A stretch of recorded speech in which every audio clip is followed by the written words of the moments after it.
ओम श्री वेद पुरुषाय नमः। नमस्कार। क्लास नंबर 443 श्रीमद् भगवद गीता जी शंकराचार्य जी के भाष्य के अनुसार आरंभ किया जाता है। ओम श्री सीता रामचंद्राभ्याम नमः। नमो गुरुभ्यः।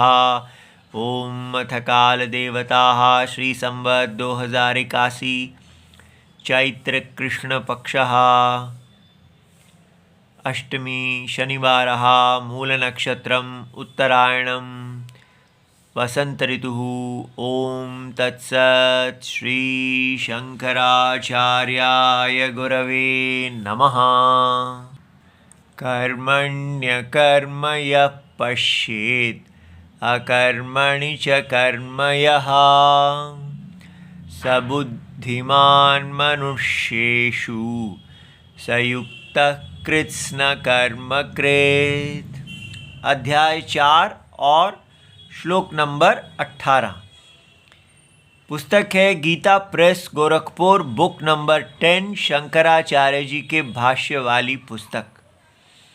अच्छा जी, तो हमको भगवान ने पीछे 17वें श्लोक में कहा है कि कर्म और अकर्म इन दोनों के भेद को अच्छी तरह समझना चाहिए।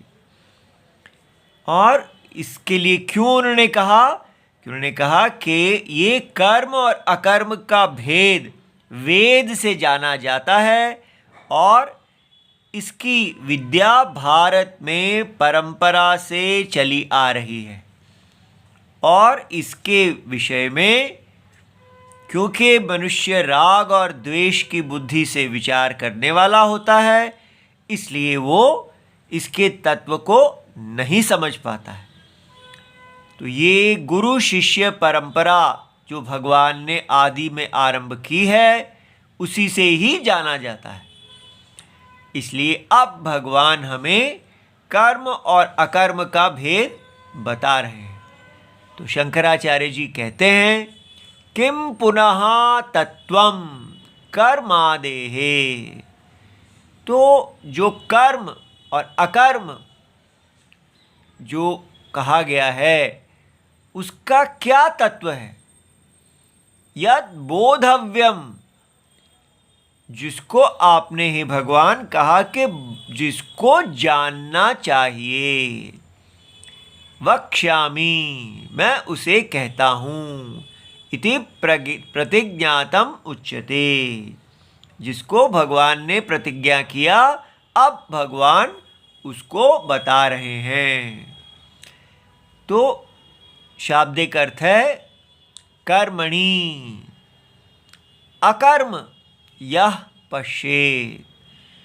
जो व्यक्ति कर्म में अकर्म देखता है और च अकर्मणि, अकर्म में कर्म को देखता है।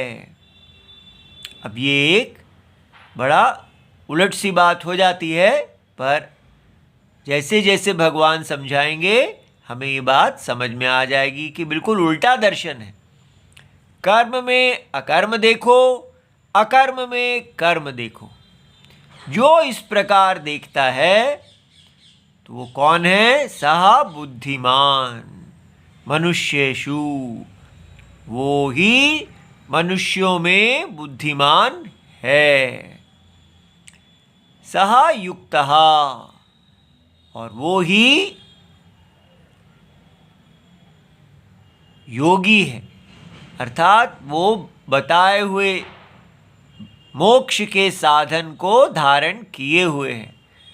और इतना देखने से ही कृत्स्न कर्म कृत, उसके द्वारा सभी कर्मों के फल को प्राप्त कर लिया जाता है। इस प्रकार ये इतनी बड़ी बात कही गई है। तो अब इसके भाष्य को देखते हैं, किंतु उसको देखने से पहले हमें अपने आप से पूछना चाहिए कि हम क्या कर रहे हैं। क्यों जी ये आप हमको बार बार ये क्यों कहते रहते हैं कि अपने आप से पूछिए आप क्या कर रहे हैं, आप कहाँ जा रहे हैं। क्योंकि जब हम बार बार अपने आप को ये प्रश्न पूछते हैं तो हम अपनी यात्रा की दिशा को ठीक कर सकते हैं। हमने भगवत गीता क्यों पढ़ी जा रही है हमारे द्वारा, तो भगवत गीता क्यों पढ़ी जा रही है? भगवत गीता इसलिए पढ़ी जा रही है क्योंकि हमें भगवत गीता ही बता रही है। जब हम भगवत गीता जी के पास आते हैं तो हमें नहीं पता होता कि हम इसके पास क्यों आ रहे हैं। किसी भगवान की कृपा से हम इनके पास आ जाते हैं, और जब हम इनके पास आते हैं तब हमें समझ में आने लगता है धीरे धीरे कि जो ये कह रही हैं इसकी तो हमने कल्पना ही नहीं की थी। हम कहाँ आ गए हैं? ये एक बिल्कुल अलग दुनिया है। कैसे ये बिल्कुल अलग दुनिया है? क्योंकि ये भगवत गीता जी हमें कह रही हैं कि जिस दुनिया को आप देख रहे हैं, जिसको आप सत्य समझ रहे हैं, ये दुनिया आत्मा में दिखने वाला एक स्वप्न के समान है। तो अब यहाँ सावधान रहना है कि बुद्धिस्ट जो लोग हैं, जो वेद को नहीं मानते, वो भी ऐसी बातें करते हैं कि ये संसार केवल, दुनिया जो दिख रही है ये केवल मिथ्या है, सत्य है ही नहीं, स्वप्न जैसा है। दोनों में भेद देखिए। यहाँ कहा जा रहा है वेद में कि ये आत्मा में अर्थात सत्य में दिखने वाला असत्य प्रतीति है, और बुद्धिज्म में क्या कहा जाता है? सत्य है ही नहीं, केवल सपना है। ठीक है, इसलिए वो शून्यवाद है, वो आत्मा है ही नहीं, शून्यम। और यहां कहा जा रहा है आत्मा सत्यम। इसलिए इस भेद को समझना है। अब ये बात जब हमें पता चलती है कि ये ऐसी बात कर रही है भगवत गीता जी कि हम एक स्वप्न के अंदर जी रहे हैं, और हम स्वप्न के अंदर कामुक हो रहे हैं, इंद्रियों के विषयों से सुख की इच्छा कर रहे हैं, महत्वाकांक्षा कर रहे हैं, और उस महत्वाकांक्षा के अंदर रहते रहते यज्ञ पुरुष, वेद के द्वारा ही बताया जाता है कि ये सारा स्वप्न एक यज्ञ रूप है। तो हम यज्ञ पुरुष की अवहेलना करते जा रहे हैं। यज्ञ पुरुष का जो स्वधर्म है, जो हमारे लिए नियुक्त है, उसके विरुद्ध जा रहे हैं। इसलिए हमें बताया जाता है कि आप इस स्वप्न के अंदर यदि कल्याण चाहते हैं तो इस यज्ञ पुरुष के अनुसार अपने स्वधर्म को कीजिए। ठीक है, और इस यज्ञ को करते करते आप मोक्ष को प्राप्त होइए, उच्च गति को भी रहने दीजिए, मोक्ष को प्राप्त कीजिए, इस स्वप्न से बाहर निकलिए। ये बात समझ में आ रही? अब कोई भी व्यक्ति ये सोच ही नहीं सकता कि मैं स्वप्न के अंदर हूं और मुझे स्वप्न के बाहर निकलना चाहिए।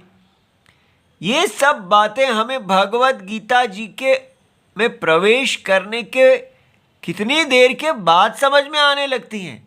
कि ये तो बहुत ही बड़ी बात हो गई। ठीक है, हम सोचते थे साइंस ही सब कुछ है, लेकिन साइंस ने तो कभी ऐसी बात की ही नहीं। ठीक है, साइंस तो इस स्वप्न के अंदर ही है, और ये तो उससे भी बड़ी चीज है कि पूरी की पूरी साइंस इस स्वप्न के अंदर है। और ये स्वप्न किसके अंदर है? ये आत्मा के अंदर है। तो ये आत्मा के अंदर दिखने वाला माया स्वप्न, ये तो साइंस को पता ही नहीं है। पहली बार हमें समझ में आने लगता है कि ये साइंस कितनी छोटी है और हम इसको कितना बड़ा भगवान समझ रहे थे। ठीक है, तो इसलिए अब जो यहां कहा जा रहा है, कर्मणि, कर्म में, अकर्म यह पश्येत, जो व्यक्ति कर्म में अकर्म को देखता है, तो इसको क्या समझना है? इसको समझना है कर्म क्या चीज है। कर्म माने क्रियते, जो किया जाता है, इति व्यापार मात्रम। अब भगवान यहां पर कर्म को, जो कुछ भी आपकी इच्छा के अधीन है, विल, ठीक है, जो आप अपनी इच्छा से कर्म को करते हैं और कर्म को नहीं करते हैं, तो इसलिए जो भी मनुष्य के पुरुष तंत्र व्यापार, जो पुरुष के अधीन व्यापार है, उस व्यापार की बात की जा रही है, क्रिया। ठीक है, तो जो क्रिया है, वो क्रिया जिसके कारक होते हैं, मीन्स ऑफ एक्शन होते हैं, अर्थात क्रिया, कर्म, करण, आपको इंस्ट्रूमेंट चाहिए, आपको ऑब्जेक्ट ऑफ एक्शन चाहिए, सारे जो ग्रामर में हम कारक पढ़ते हैं, तो क्रिया, कारक, फल, ये सारा कुछ कर्म में आता है। तो जो क्रियते, कर्ता के अधीन व्यापार मात्र, इसको कर्म कहा। तस्मिन् कर्मणि, इस कर्म में, कर्म अकर्म माने कर्म का अभाव, यह पश्येत, जो देखता है।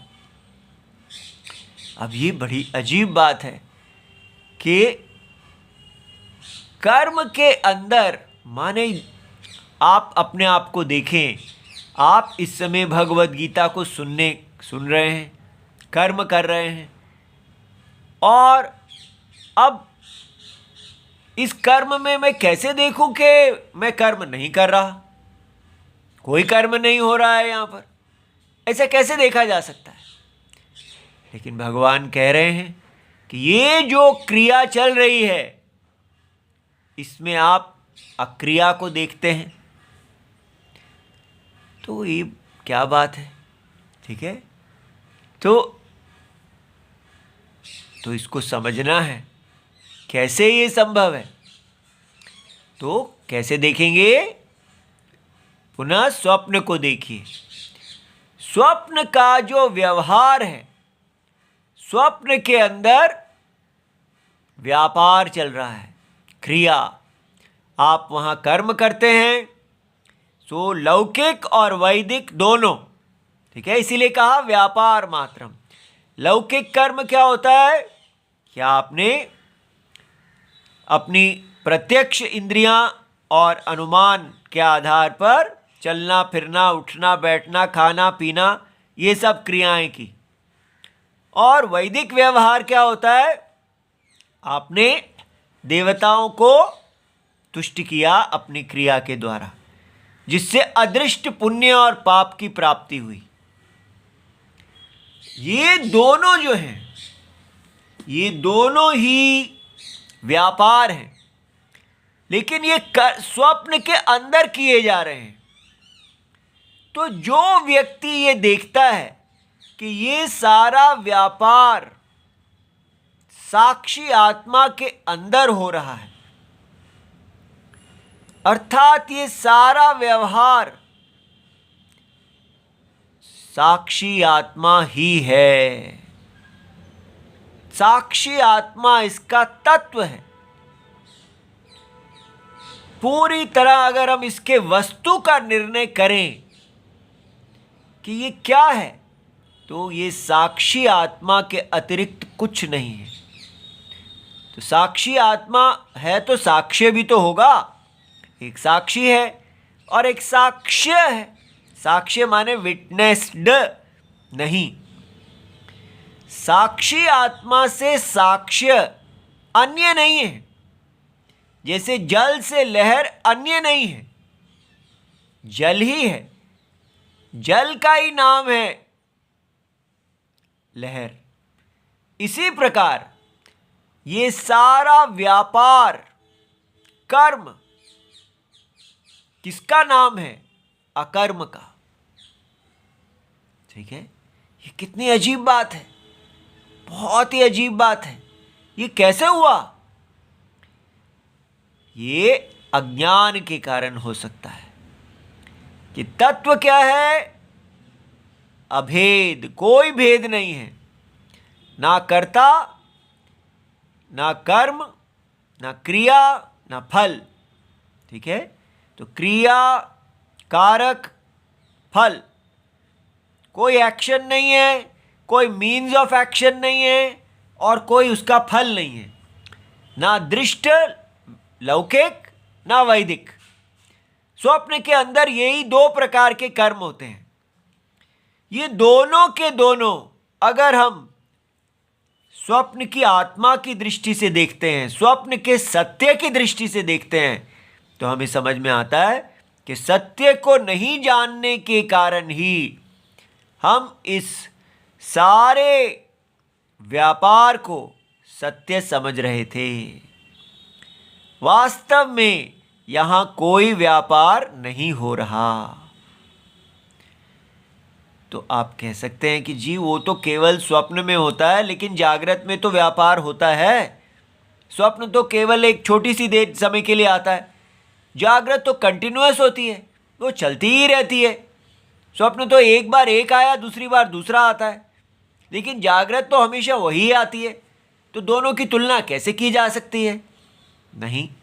आप स्वप्न के अंदर देखिए, जब स्वप्न चल रहा होता है तो आपको ये नहीं लगता कि ये अभी आया है, ये छोटा सा है।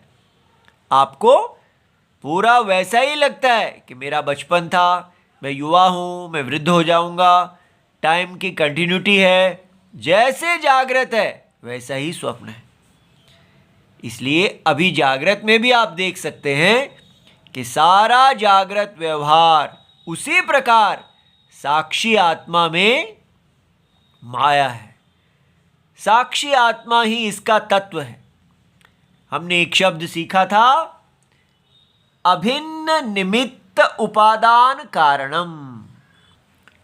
अगर हम चेक करते हैं कि ये सारा स्वप्न या कहो जागृत, ये किसका बना हुआ है, इसका क्या मटेरियल है, तो ये आत्मा का बना हुआ है। कौन सा आत्मा? जो अनुभव में है। ठीक है, जो ना देश के अंदर है ना काल के अंदर है। देश और काल उसके अंदर विकल्प है। ठीक है, देश और काल स्वप्न के अंदर होता है, स्वप्न की दृष्टा में नहीं होता। इसलिए इसका मटेरियल और इसका इंटेलिजेंट एफिशिएंट कॉज, इस सारे स्वप्न में जो कुछ भी चेतना है वो आत्मा ही है पूरी तरह। इसलिए आत्मा ना मैटर है ना एनर्जी है। मैटर एनर्जी स्वप्न के अंदर है, आत्मा ना मैटर ना एनर्जी।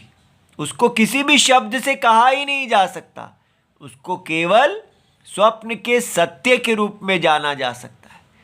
इसलिए अभिन्न निमित्त उपादान कारणम ब्रह्म माया कारणम, ये याद कर लेना चाहिए।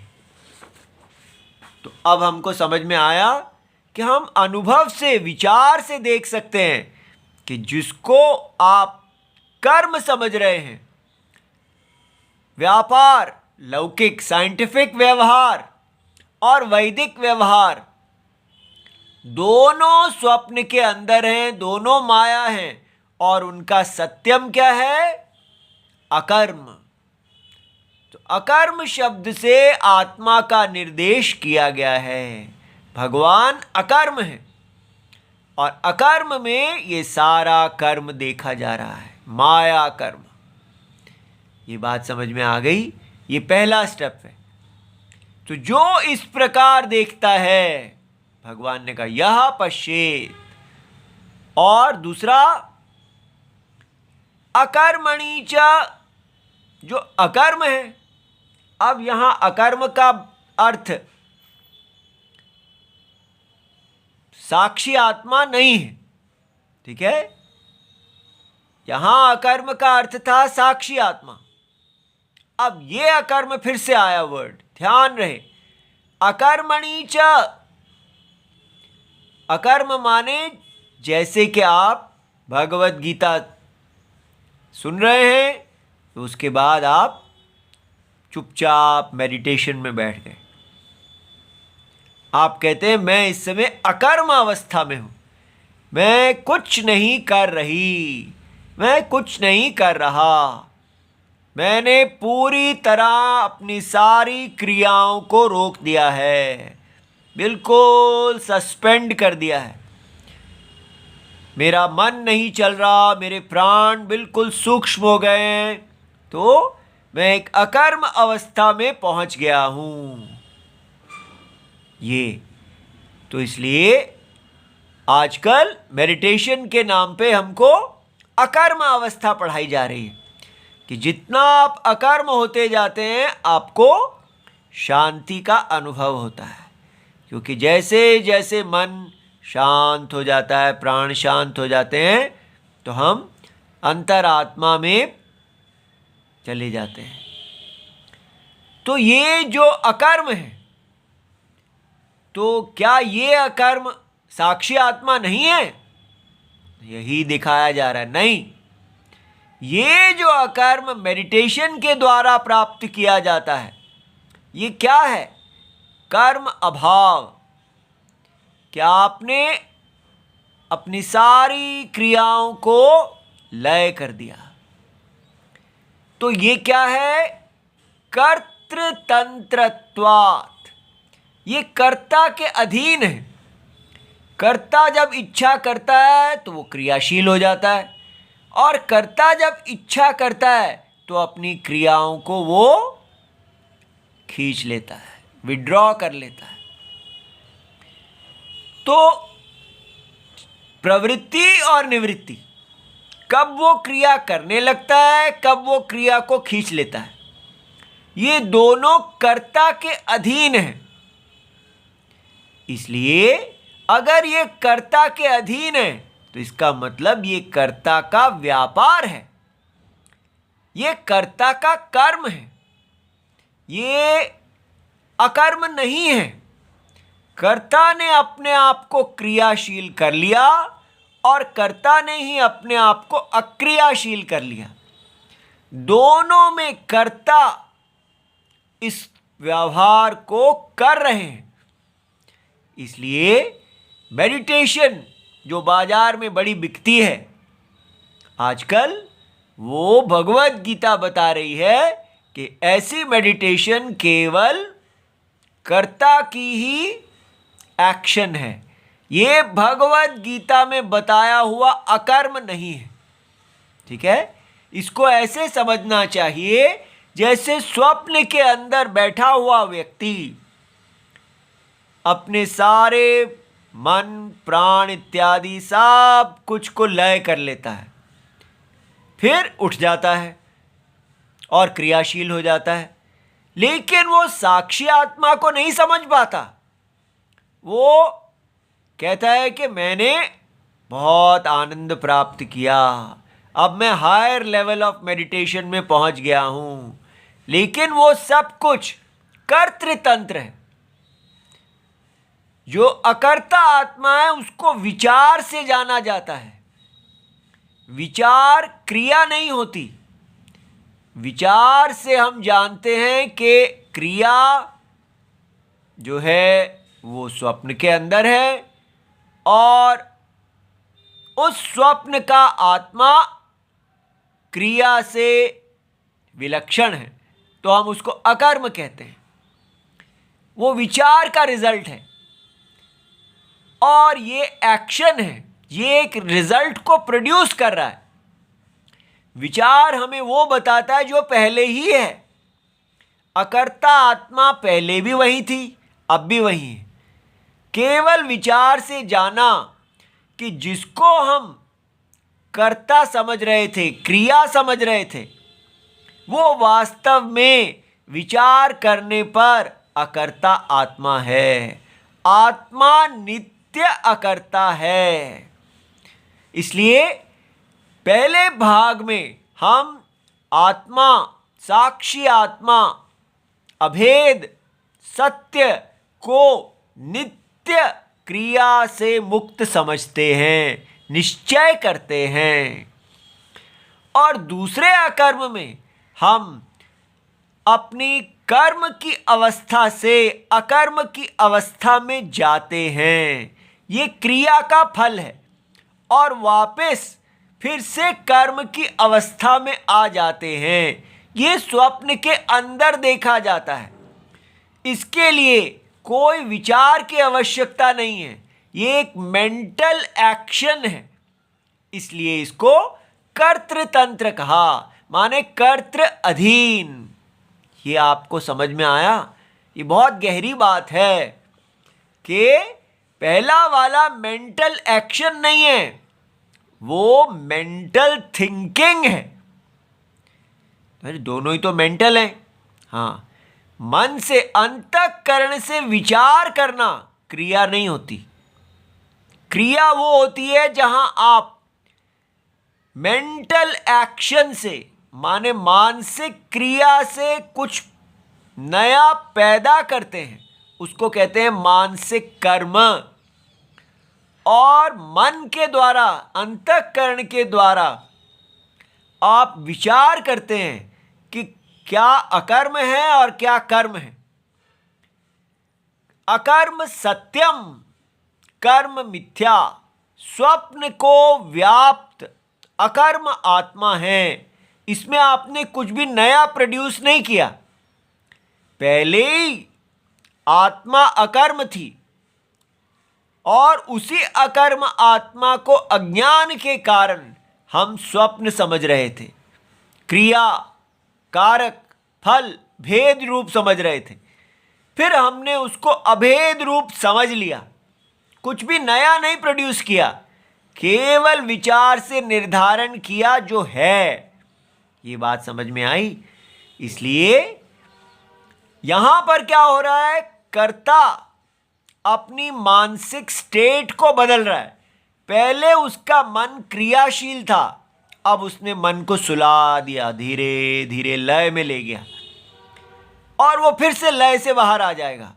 तो प्रवृत्ति माने क्रियाशील हो जाना, निवृत्ति क्रिया को छोड़ देना।